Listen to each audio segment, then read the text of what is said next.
Welcome back to another week of Calling in Six, Ask Alex, where you, the audience, submit your questions to ask me and my guest.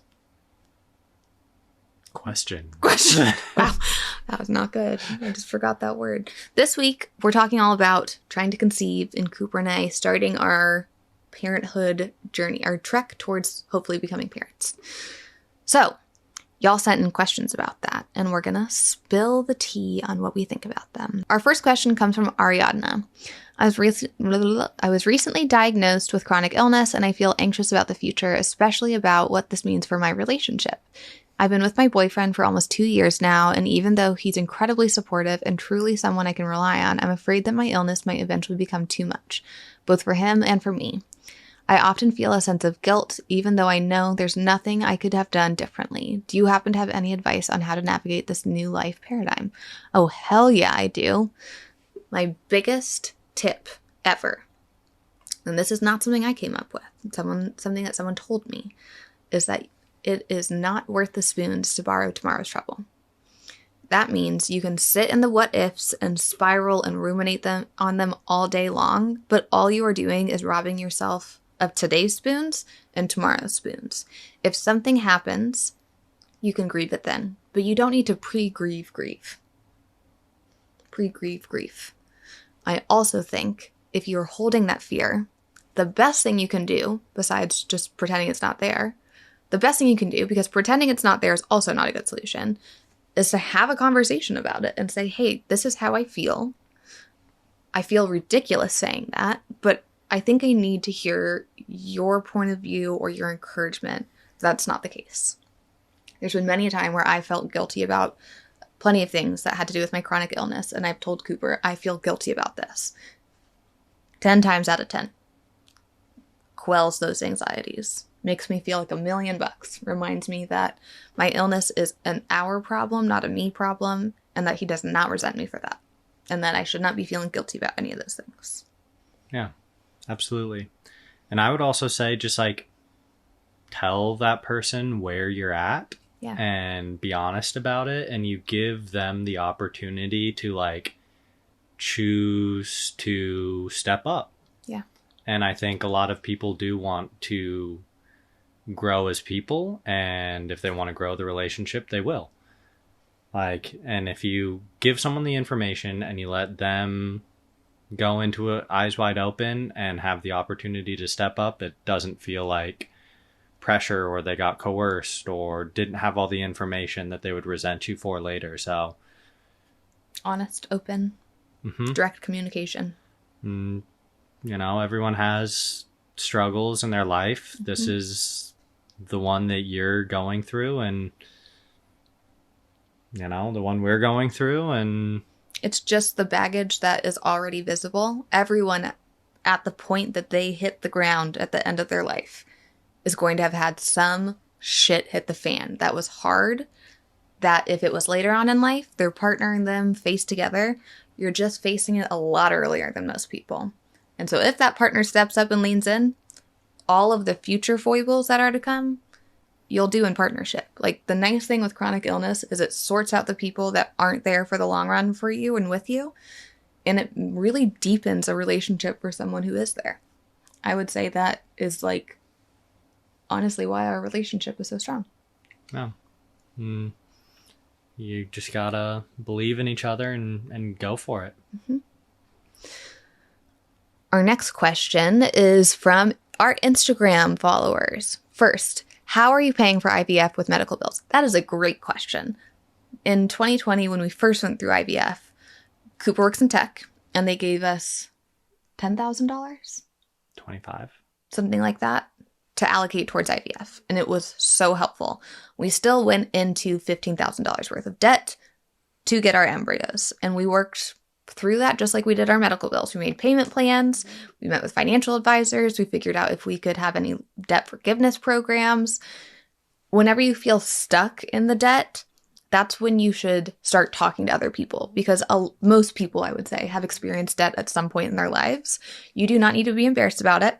You do not need to go through it alone. There are so many resources out there, but you do have to be vulnerable and open that that's something you're going through and that you need help. Pretty much everyone has debt. The thing is Everyone to has not debt. ignore it. I think it's about knowing what's a safe amount for you to take on, and then have a structured payoff plan so that you know what's happening. And don't put it on your credit card, because the interest rates on your credit card are fucking insane.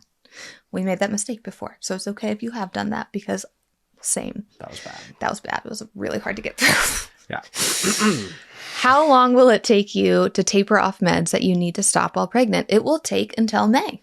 And that's exactly why we have the timeline that we do. So I have 2 buffer months if necessary. So I started with my Wellbutrin and my, what's the tummy medicine called?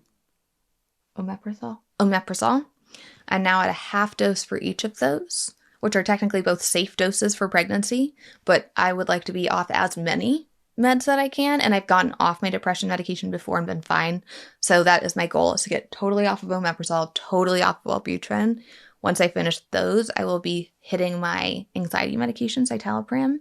And throughout all of this, I've been very slowly tapering my pain medication, now down by a small half pill. So we're pretty much looking at a 6-month taper schedule, which all my doctor said was very reasonable and safe. And giving yourself space on it too. Yeah.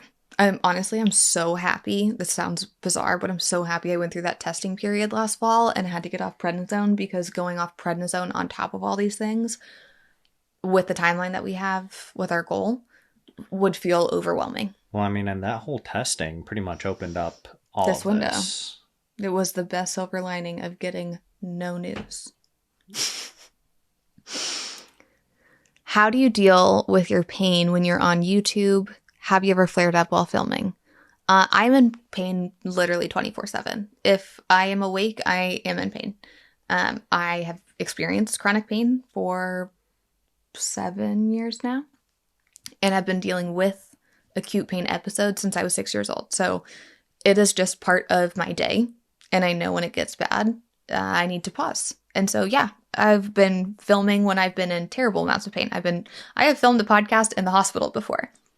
That is not something that everyone should do, but because my experience with pain is that it's normal to my day-to-day, I move around my day just knowing that it's there.